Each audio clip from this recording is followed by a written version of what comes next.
वर्तमान समय जहाँ एक बड़ खबर सामना को आसुची थाना को जिबा पूर्वरु बा गिरफ हेबा पूर्वरु आगुआ हाईकोर्ट रे जामिन आवेदन करिसेंती अभिनेता बाबूसान।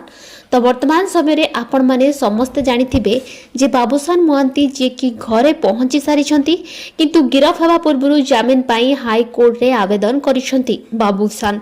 तबे आ सहित कोन रहिछि जड़ित खबर प्रकृत रे कोन घटितला से कोन पाई गिरफ हेबे। तो फ्रेंड्स आपण माने जानिथिबे बाबूसान एवं प्रकृति मिश्रଙ୍କ संपर्क को नै एहाकु नै तांको स्त्री बाबूसान को नारे एतला देथिले।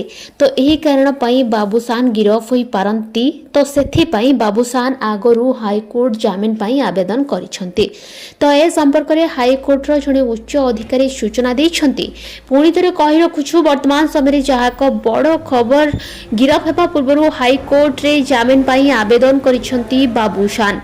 तो वर्तमान समय बाबूसान गणमाध्यम सामना को आसी नाहंती। 2 दिन समय मागिछंती, रेस्ट देछंती एवं 2 दिन परे तांको मां को सहित मुताबक से गणमाध्यम जरिया रे सब किछि उत्तर देबे।